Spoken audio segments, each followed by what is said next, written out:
differing from the last tournament I did in GD2, there's actually a few more rules that have got to be played out just to balance things out a little bit more. So, of course, the big new draw is that we're allowing engine swaps and drivetrain swaps for every car. Of course, they do come at quite the cost, but it's something that's kind of balanced now. So let's just get on to the rules. So engine swaps are allowed for every car basically.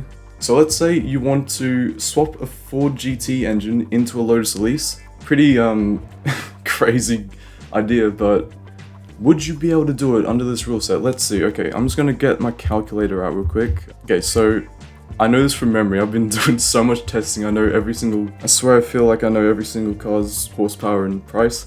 So for the equation, we want to put in 100,000, which is just a cool number, and it's the same number as the budget. I just wanted to use that. So 100,000 times by 0.550, and 550 is the amount of horsepower the Ford GT engine makes.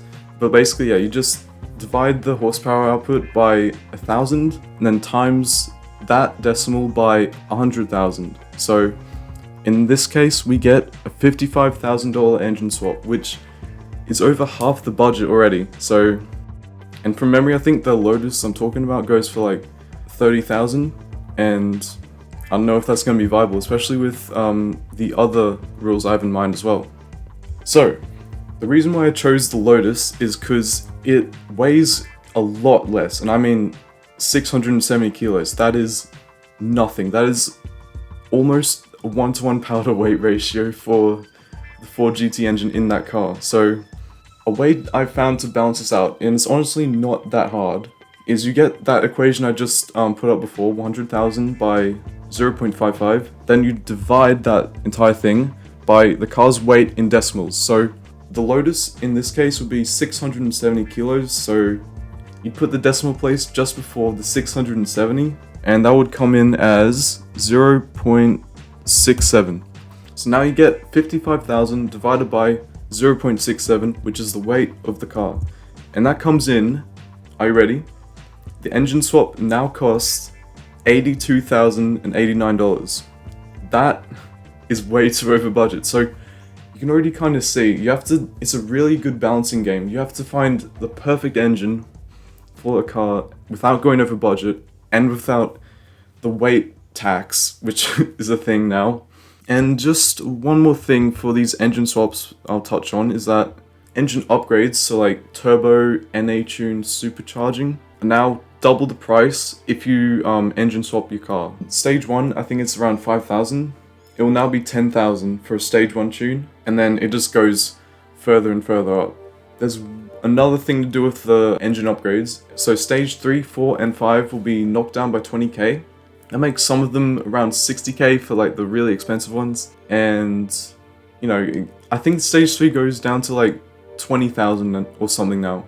So basically half price for stage 3. And that's to balance out people from just LS swapping RX-7s and whatever.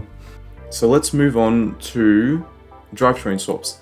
Now, these ones are a lot more simpler. So if you want to swap the drivetrain out, it costs 10,000 credits, but I am applying the Forza rule to this, which is, in Forza, you can drivetrain swap your car, but you cannot change the engine position. So I'm going to go for that as well, just to keep some semblance of realism for this tournament, even though it's been kind of thrown away with the possibility of the 800 horsepower Fiat Panda. Okay, now on to car prices. Now, I have knocked down the prices for every single new car, bar 2, by 10,000 credits. So suddenly all these, just by only 10,000 credits, suddenly all these options open up for you. And I'm really excited about this. I hope to see a balance now. Apart from, you know, all your German cars, they're still way too overpriced.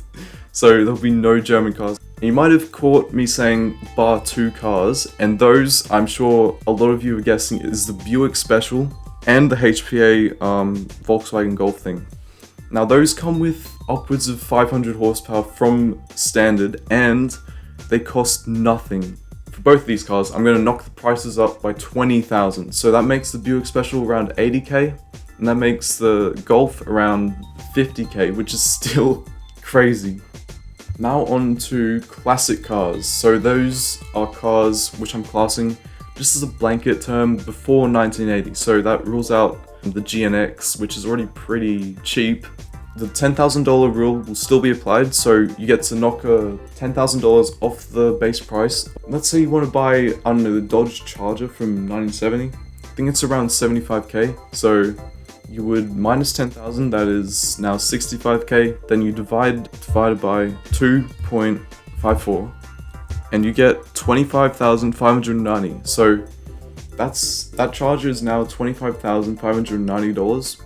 If the car you're wanting to apply this tax to appears in the used dealership, it won't apply.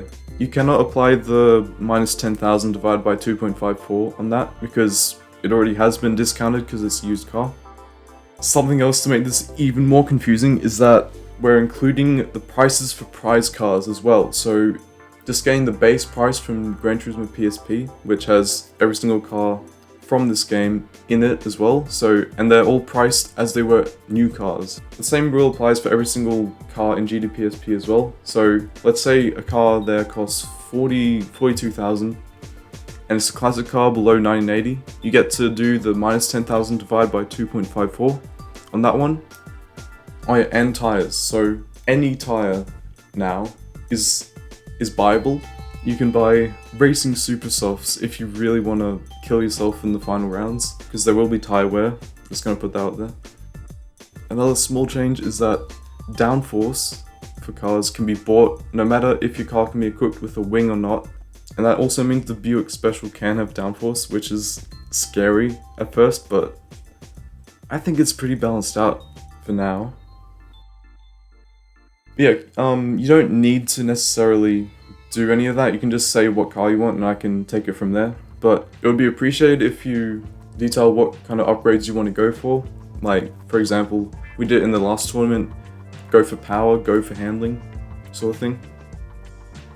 So yeah, comment structure should be coming up soon.